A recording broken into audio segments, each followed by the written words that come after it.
नमस्कार नमस्कार UD Banswara live news में आपका स्वागत है। मैं हूं आपके साथ उमेश डामोर। ठंड लग तो नहीं रही है? पक्का?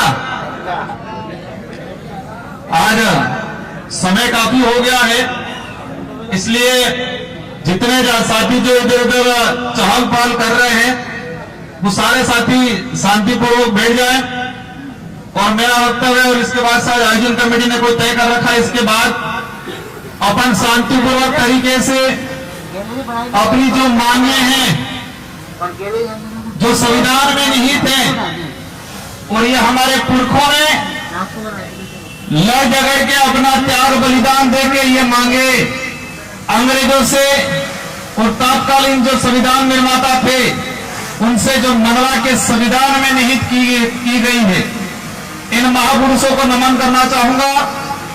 आरक्षण महारैली हमारे आदिवासी इलाके के अंदर आजादी के बाद से लगा के आज तक आरक्षण को लेके हमेशा भ्रम पैदा किया गया और भ्रम पैदा करने के बाद समय समय पे अलग अलग तरीके की अधिसूचना लाए ये लोग और अधिसूचना ला के हमारे ही खिलाफ नीतियां बनाई और हमारे ही खिलाफ नीतियां बना के हमसे तालियां बजाने का काम किया था आज तक इन लोगों ने।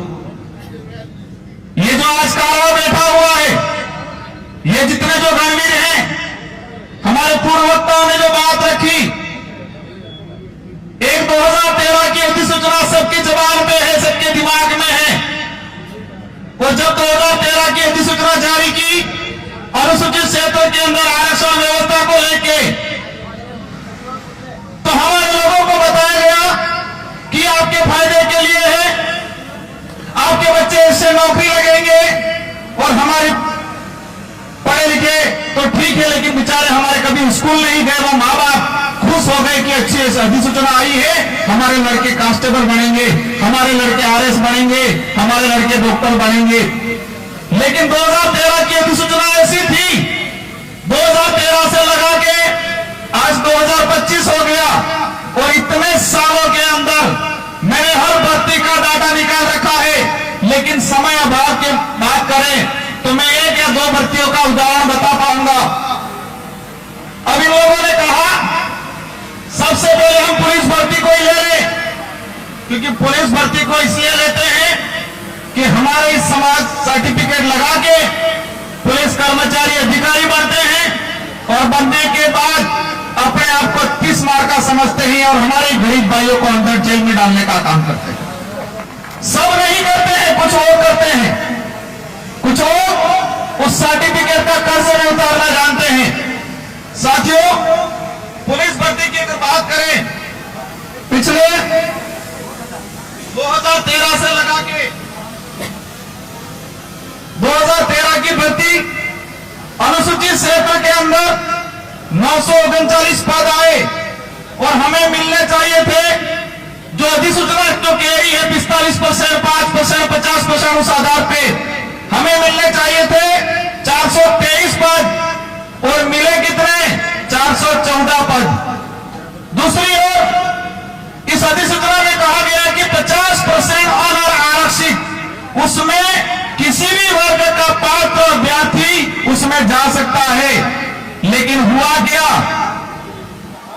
2013 की भर्ती के अंदर 50% के हिसाब से जो अनारक्षित पद 470 पद आए अनुसूचित क्षेत्र में और 470 में से हमारे एसटी के बच्चे जा पाए 8 बच्चे। और वही जब उनकी पदोन्नति हुई, जो एसटी के और एससी के बच्चे ओपन कैटेगरी में गए थे, एसटी के गए थे 8 और एससी के गए थे 5, लेकिन इनका कांस्टेबल से हेड कांस्टेबल में पदोन्नति हुई। तो जब पदोन्नति हुई तो उनकी पदोन्नति उस सामान्य कोटे से ना होकर एसटी कोटे के अंदर ही की गई। वही कहानी 2016, 2018 और इन तीनों भर्तियों की अगर डाटा बात करें तो कुल पद आए थे 2312 और 2312 में से हमारे भाई लगे 828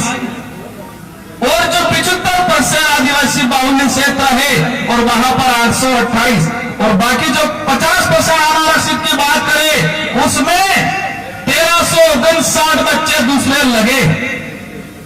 एक बाप के अगर 4 बच्चे हो और 4 बच्चे में किसी एक बच्चे के साथ अन्याय होता है तो उसका भी अधिकार बनता है कि मेरे साथ अन्याय क्यों हुआ।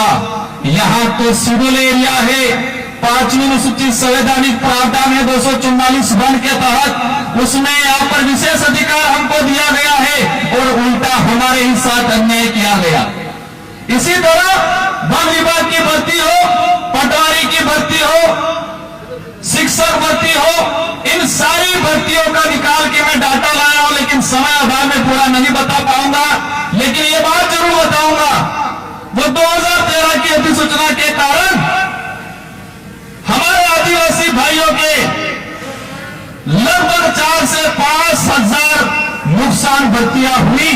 4 से 5 हजार हमारे भाई नौकरी लगते। अब समझ लो इतने भाई नौकरी लगते अलग अलग विभागों में।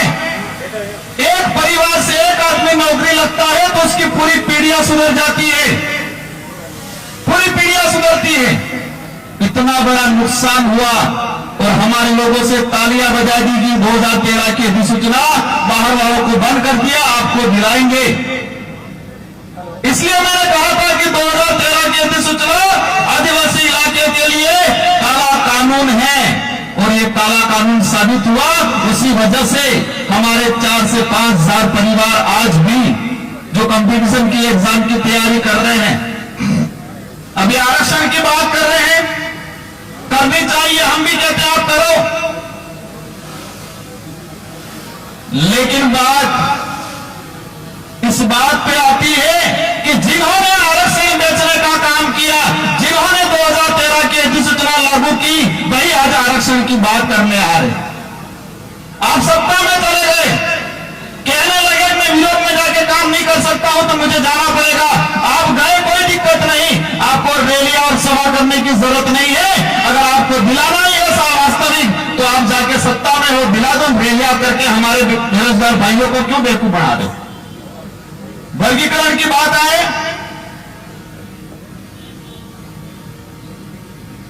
सुप्रीम कोर्ट का जजमेंट आया, हरियाणा का एक मामला था एससी समुदाय से, और सुप्रीम कोर्ट ने एसटी एससी दोनों के लिए थोप दिया गया कि उप वर्गीकरण करेंगे, और हमारे भोले भाले भाइयों को फिर गुमराह करना शुरू कर दिया, कह दिया कि मीणा को अब नहीं मिलेगा, अब भीलों को मिलेगा। उधर इलाके में कह रहे अब तुमको नहीं मिलेगा, अब सहरिया को मिलेगा, फिर कह रहे इनको नहीं मिलेगा, अब घराचियों को मिलेगा। उपवर्गीकरण करना है और उपवर्गीकरण राजस्थान के अंदर है, राजस्थान के अंदर उपवर्गीकरण